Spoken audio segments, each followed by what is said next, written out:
All right, guys, I'm struggling a little bit today. I don't know why. It's a beautiful day. Hopefully, things are good with you. So, we are talking about bone tissue. This is lecture 2 of chapter 6, and we just talked in lecture 1 about the function of bone, why you need bone, the different types of bone found in the skeleton, and then the anatomy of a long bone. So that's important stuff. Hopefully you took the time with that. But now we are diving into compact bone. So we find compact bone in the diaphysis of long bones, the shaft part, and compact bone is pretty cool, giving bone its shape. I'm trying to go to slideshow version. Okay. Yeah, let's do it. All right, so when we talk about bone, I feel weird just reading these slides to you, but there is the matrix, right? Bone is a connective tissue, so it has specialized cells. We're talking about those today. And it has fibers, whole lot of collagen giving it its strength, and then a solid matrix. Well, it has a little bit of water, but then most of it is these mineral salts, which are calcium and phosphate. Oops, how about I spell it? Oh, brother. Calcium and phosphate in an interesting molecular formula that is called an hydroxyapatite. I'm sure I spelled it wrong. We'll see it later on. Hydroxyapatite is these mineral salts you find in bone. And this is why bone is living tissue, right? It has specialized cells. And bone, as a living tissue, is constantly being replaced, remade, remodeled based on what's going on, how you're working your bones, keeping them healthy, keeping them not healthy, not using them, becoming old, and we'll talk about that a little bit as well. But it's constantly assessing the environment that it exists in. But you can bury a body, right? My cat drowned in the pond, and we buried my little Caesar 18 years ago. I don't know, maybe 19 years ago, and we dig them up. There's still bones, and there's still all the bones because of these mineral salts that don't break down in the ground. All right, so we have this background. I don't think I talked too much else about it. And then we have 4 main types of bone cells. I care about 3 of them. The osteoprogenitor cell is kind of a stem cell. Okay, sounds good. Right, he's the mom and the pop of the bone cells. But I have 3 main bone cells found in bone. I have osteoblasts. Osteoblasts are the cells that make the bone. Make bone building, right? So building, osteoblast. Osteoclasts are the cells that break down bone. So how about break down bone? So we're going to talk about what this remodeling means, but remodeling is both of these guys working together, building bone and breaking bone down. But when osteoclasts are active, they will break down bone and release calcium into the blood. Okay, when I'm saying release calcium by reabsorption, that means it's being released into the blood because I need a constant supply of calcium in the blood at all times. Sure, calcium gives bones its strength, and if you don't have enough calcium or vitamin D, your bones are weak, but your body will sacrifice bone to make sure there's always a sufficient level of calcium in the blood for muscle contractions and nerve impulses, blah, blah, blah, like I've always talked. So understand calcium is critical for bone strength, but really it's going to be in the blood. And the third main type of bone cell is an osteocyte. This is a mature bone cell that hangs out in bone. And what's kind of funny is that an osteoblast will build bone around itself. Let me build this extracellular matrix. And then it boxes itself in. It's like, oh, I'm stuck here. I'm stuck in my closet. And because it gets stuck there, an osteoblast will become an osteocyte. So an osteocyte came from an osteoblast that built its home and was living in there happily ever after.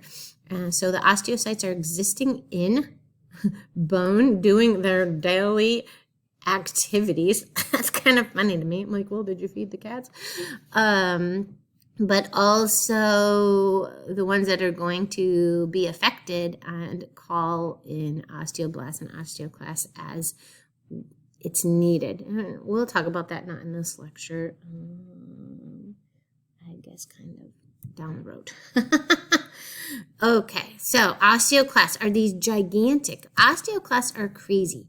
Osteoclasts are like a whole bunch of cells that merge together like a giant blob.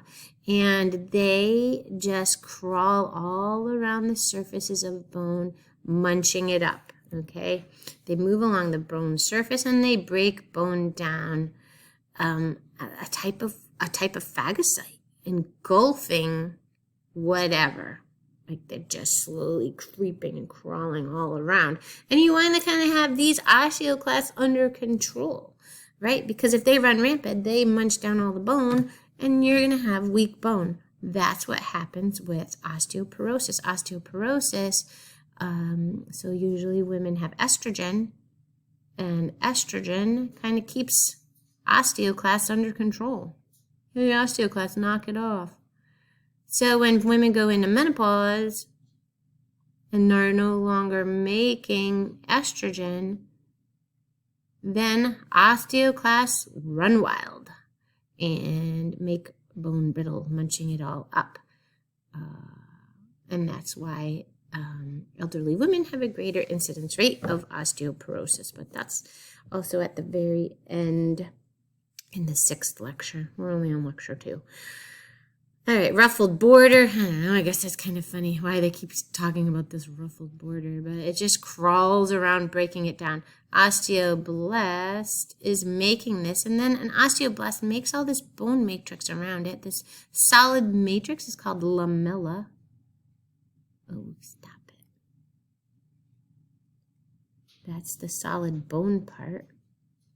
Like when you think of bone, that's what you're thinking of. You're thinking of lamella as made by osteoblasts. And then they make a little closet for themselves. And that little closet's called a lacuna. It's a little closet that the bone cell lives in.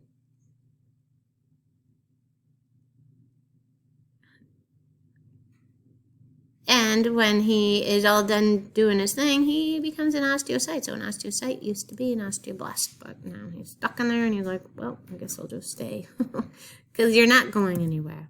All right.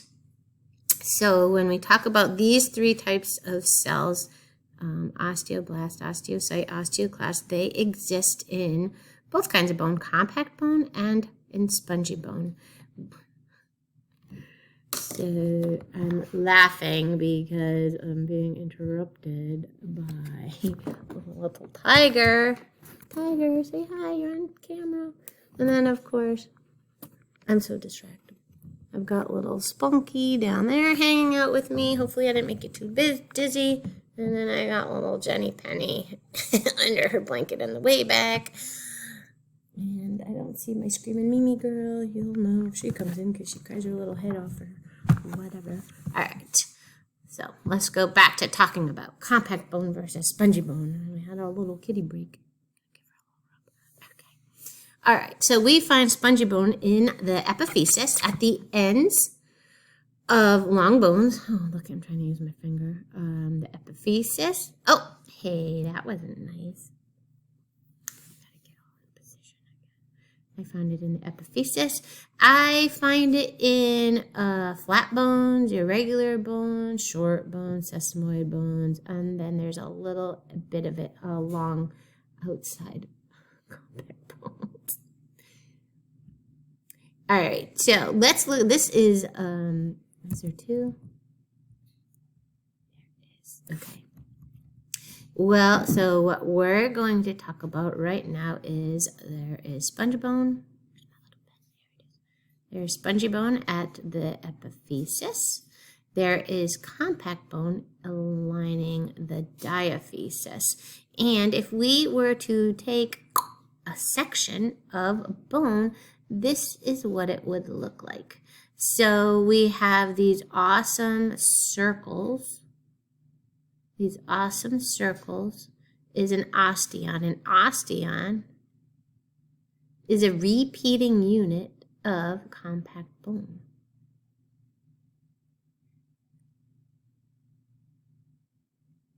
And we're going to dive into that structure of what that is in the next slides. So we have osteons, and then kind of as we're moving in to the medullary cavity, as we're going kind of toward the central hollow area, we have a little bit of region of spongy bone. So spongy bone looks like an English muffin to me with nooks and crannies, and that's called trabeculi. Trabecular bone is spongy bone. We'll see that. So let's dive on. Well, let's look at this for another minute. You will see that there is blood supply, right? There are arteries and veins and capillaries running through bone because bone is living tissue and bone contains cells, although you can't really see them. See all these weird little specks? There's a speck, there's a speck, there's a speck, speck, speck. Those little specks are the bone cells in their little closets called lacuna. I want to talk about it right here. Okay. So this is, oops, sorry, my cat jumped. We are just jumping into compact bone. We're going to break this down. So compact bone, one is this repeating unit, these repeating beautiful circles that look like rings of a tree, right? And when we look at it, it has a hole in the middle. The hole in the middle is called the central canal. I'm trying to find it. Where is it? Oh, well, it's not listed. Okay. There's a central canal, and then there are these rings of solid material. These rings of solid material. Remember, we said that the solid material is called lamella. So lamellae is plural. This is the solid material, but of the calcium phosphate salts, the minerals, there are bone cells living in little holes. The hole is the closet that the bone cell lives in. The closet where... And the bone cell you're going to see is an osteocyte. Now, these osteocytes are actually in communication with all the other ones and in communication with that central canal that has the blood supply and therefore the nutrients. There are tiny little channels in the bone, and these tiny little channels allow them to have gap junctions with each other. They're swapping their spit, man. And these tiny little channels are called canaliculi. Tiny channels in the solid bone, so in the lamella. Trying to use this vocabulary since I don't see you. They have canaliculi where osteocytes are connected to others in gap junctions because they're stuck in their little lacuna matata. I don't know why it's called an osteonic canal. I've never heard of that before. Okay, so what else? We have the outer covering of the bone and the periosteum. This outer layer actually has a fibrous layer. That's where the tendons mesh into it. And then it has an inner layer, and this is kind of cool. This inner osteogenic layer on the compact bone means that this is where you will find osteoblasts and osteoclasts. They're both equally important, and I'm going to convince you of that by the end of this chapter. You need osteoclasts. They're not just always bad. All right, so you have the central canal, you have perpendicular canals, or perforating canals, or Volkmann's canals. I'll never ask you that. That's kind of like a flower and the frosting on the cake. But central canal, which I don't see labeled here at all, with this central canal is this main hollow area with blood vessels, and then you have these other canals, perforating canals, to jump osteons. Osteon is a repeating unit of compact bone consisting of lamella.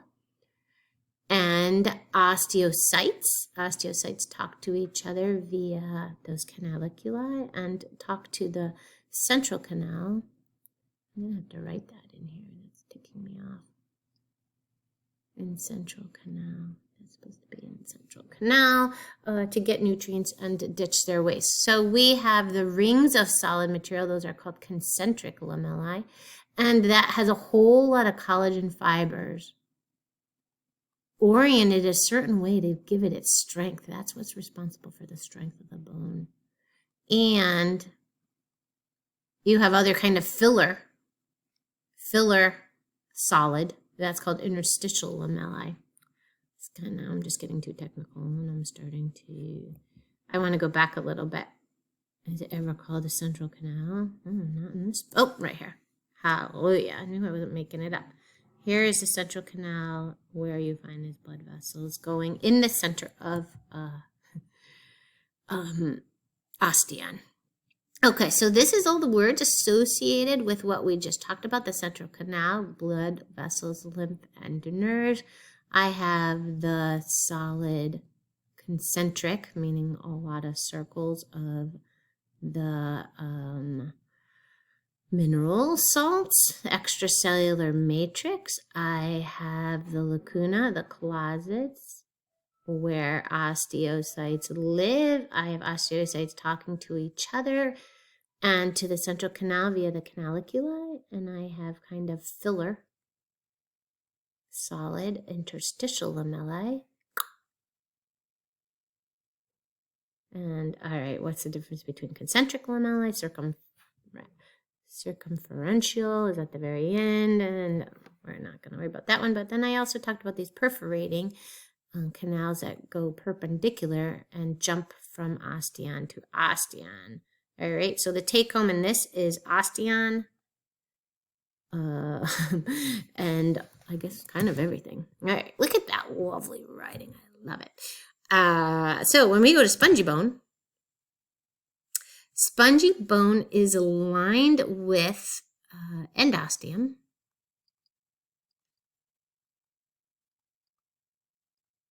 And you will find osteocytes in a lacuna. You will find lamella, and it's oriented in such a way.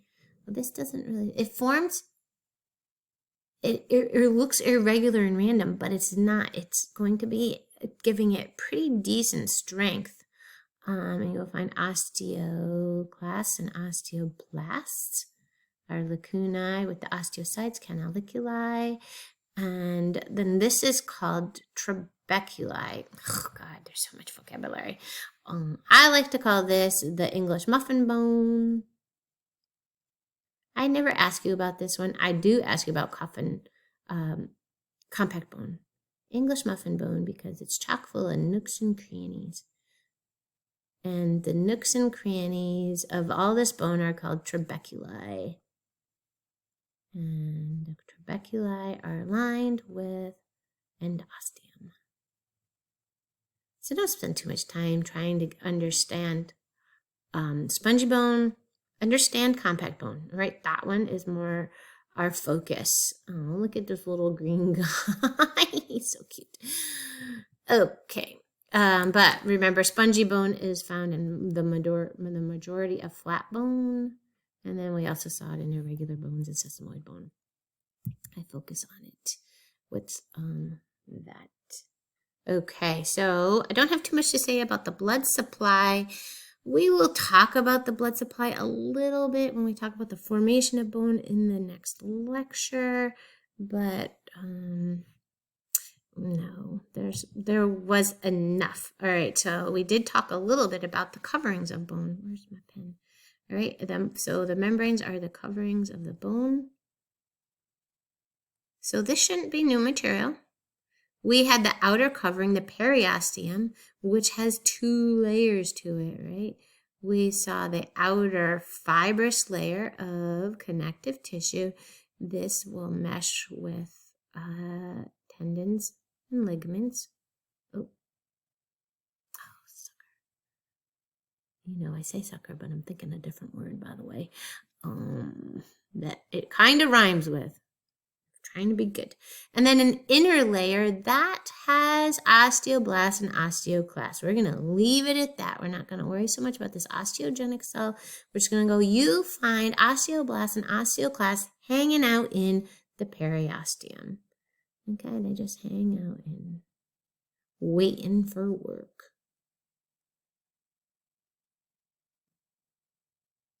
And then blood vessels and the nerve fibers. And like I said, it's an anchoring point for tendons and ligaments. The endosteum lines the inside, covers the inside of the bone surfaces, all of them, all surfaces inside. And it covers the spongy bone, and that crazy nook and cranny shape is called trabeculi, lines canals of the medullary cavity, and will also contain osteoblasts and osteoclasts. Let's put what's the difference between the two? Osteoblast build bone, osteoclast. I always think osteoclast like catastrophe. They break down bone. How often do you get to say that word, catastrophe? But you always want to keep them straight. I would have asked you this in class 100 million times, and you would have wanted to be like, enough, but I don't get to do that. Okay, what's this picture of? Nothing that matters. And then we have the blood supply. Oh, so this tells you a little bit about the organic. Okay, so I have my 3 main cells. And then I have my organic material that the osteoblasts use as part of making bone. So when they're making bone, they're laying down a whole lot of collagen fibers, giving it its flexibility and strength. And then I have other protein matter that are part of the bone. I'm not going to write too much about that. And then I have the inorganic component. So this is just other mineral salts that are mostly, see how hydroxyapatite. Oh, I spelled it wrong. This is what the parts of the bone that you will find millions of years later consist of. Calcium phosphate crystals around the collagen fibers, and they contribute to hardness and allow it to not break apart into a million. Yes, my dog is squeaking. Bone is half as strong as steel. I love this slide. It's not in your book. I just throw it in because I found it in a different resource. As strong as steel in resisting compression, and as strong as steel in resisting tension. Crazy. And you find it after you're dead because of this mineral composition of those calcium phosphate crystals. And we learn a lot about the bone, about people and historical ancient societies by looking at their bones to see what's going on. All right. Oh, so, hey, we are going to stop here. Oh, no. Hold on. I'm trying to. Here we go. Oh, I had it.